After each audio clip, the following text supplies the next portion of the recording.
Dëshmoj për të lavdëruar emrin e Perëndisë tonë, se në mëshirën e Tij parashikoj një kohë të vështirë.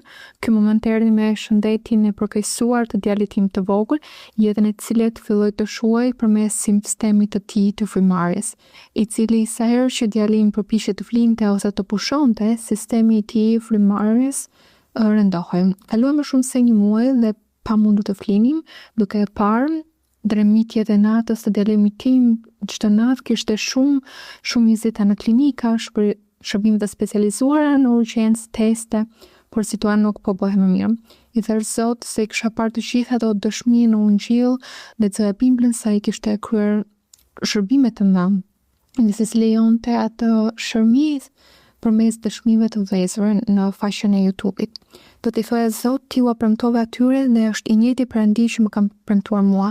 Zoti më premtoi se do të shfaqej dhe se do të kalonte shkencën mjekësore, se do të jepte shëndet djalit tim, apo si përmes shumë ekzaminimeve të specializuara në pak ata na dukuruan për të marrë një medikament me vlerë shumë të lartë, por me të gjitha këto analiza dhe me situatën që nuk përmirësoi, mjekët nuk mund të jepnin një diagnozë, por Zoti bëri punën tek djalimi, nëpërmjet të cilën ai e shëroi. Sot ai mund të marrë frymë dhe ne mund të pushojmë dhe kemi atë gëzim dhe paqe mendore që vjen nga të parit e veprës së kryer në Perëndin ton. Duhet të ndëshmoj se rreth 3 vite më parë Zoti në profeci më thoshte se do kaloja disa probleme shëndetësore në pjesën e barkut, abdomenit, por që nuk duhet të shqetësohesha, pasi ai do të më shëronte.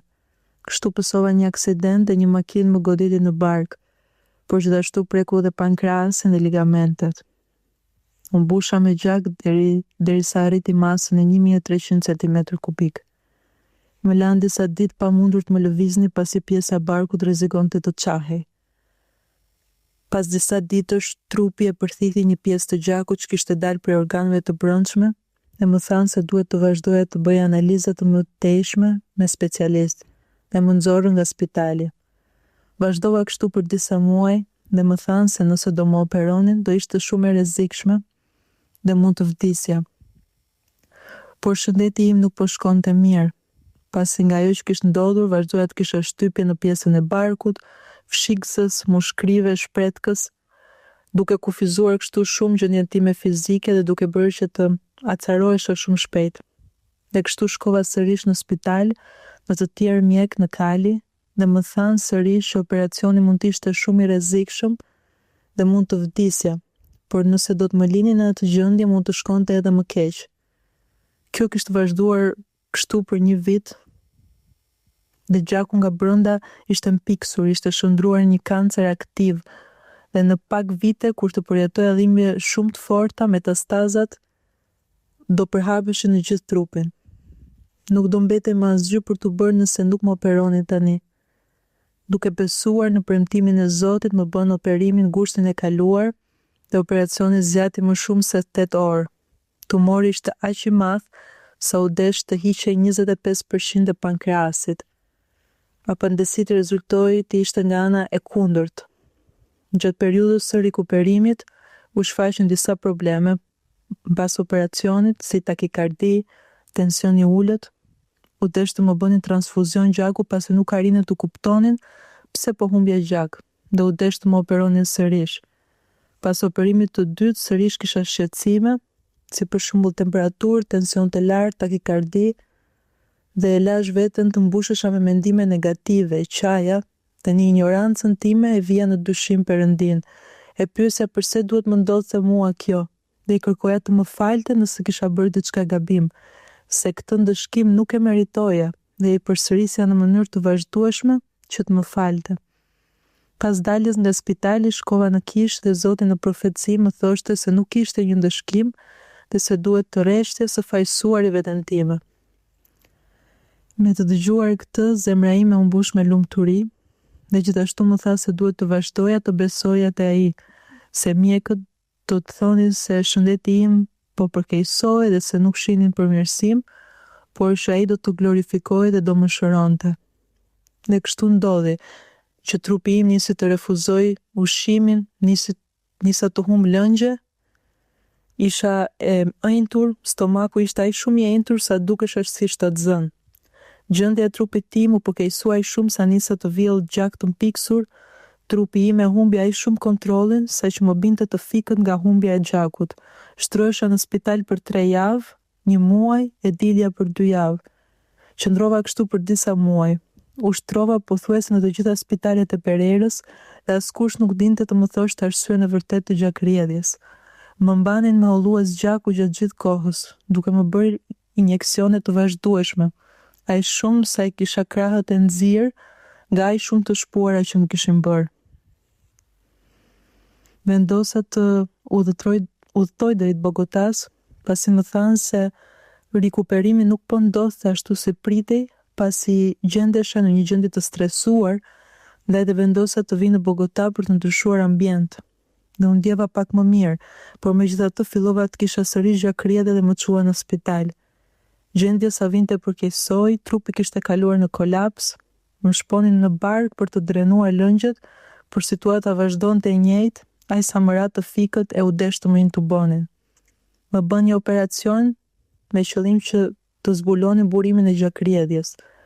Zbuluan se zorët ishin të përtredhura dhe në disa pjesë qelizat kishin vdekur, ndaj dhe u desh t'i prisnin. Qëndrova në kujdes intensiv, ku vazhdoja të villja gjak dhe më operuan dhe 4 herë të tjera me urgjencë. Më lanë me bark të hapur për të parë nëse zorët e mia do të merrnin sërish ngjyrë të zezë. Mjekët pas çdo operimi I thonin prindërve të mi se nuk mund të bëj më asgjë për mua, se nuk po përmirësohesha dhe se prisnin më të keqen, dhe se mund të vdisja. Motra ime që jeton në Kili dhe familjarët e tjerë erdhën të më jepnin lam të mirë. Bordi I mjekëve vendosi të mos më operonte më, por koordinatori I insuficiencës intestinale vendosi të bëj edhe një operim të fundit dhe aty ishte momenti kur Zoti u manifestua. Pas operacionit më zgjuan e nisa të reagoj. Gjakrjedhja ndaloi, organet nisën të funksiononin më mirë, më nxorën nga intubimi dhe nga aparaturat e lidhura. Peshoja vetëm 40 kg, nuk arrija të qëndroja në këmbë. Ndjeja që kockat më diqnin. Pas pak kohësh, më kaluan në dhomë, më thanë se për të ushqyer sërish do merrte shumë muaj dhe fillova me një dietë me akull dhe me ushqim të butë për më pak se 1 muaj. Rikuperimi ishte shumë I shpejtë, saqë habiti dhe mjekët. Më pas mjeku na tregoi se operacioni I fundit që kishte bërë ndodhi pasi ai kishte parë në ëndër, ku Zoti kishte treguar se si duhet të bënte operacionin. I tha se çdo operim që më kishin bërë, lavdi Zotit, I bekuar është Perëndia. Kur më qepnin zorët, ato hapeshin sërish dhe kjo dëmtonte edhe më shumë organet. Në ëndër Zoti I tregoi se si duhet të bënte qepjen. Se ajo duhet të bëj në të njëjtën mënyrë si të mbyllej vrima e një gome. Mjeku thoshte se nuk ekzistonte asnjë libër dhe asnjë studim që thotë se operimi duhej bërë në atë mënyrë. Dua të sqaroj gjithashtu se mjeku nuk është I kishës, por ne e dim se ishte Perëndia që kishte bërë atë zbulim. Pas atij operacioni nisa të përmirësohem në mënyrë të menjëhershme. Parametrat jetësor po përmirësoheshin çdo ditë më shumë. Mund të lëvizja më shumë, edhe pse nuk dua ta mohoj që ndonjëherë më vinin mendime negative. Por menjëherë më kujtoheshin premtimet e Zotit dhe qetësohesha. Më bënte një operacion të fundit për të më mbyllur të gjithë barkun dhe më hoqën kolostomin. Padyshim që një sukses, më mbajtën të shtruar për 5 muaj dhe për 1 vit shkoja dhe vija nëpër spitale. Për të qenë në gjendjen ku jam sot, më thonin se do duheshin 3 vite. Por Perëndia I tha në nësime në profeci se ai do të shkurtonte shumë kohën e shërimit tim, dhe edhe munda të dalë për spitalit pas 3 muajsh. Dhe tani me shumë krenari mund të them se Perëndia u glorifikua në mua, më shëroi dhe të gjithë këtë e dëshmoj për të nderuar emrin e Tij.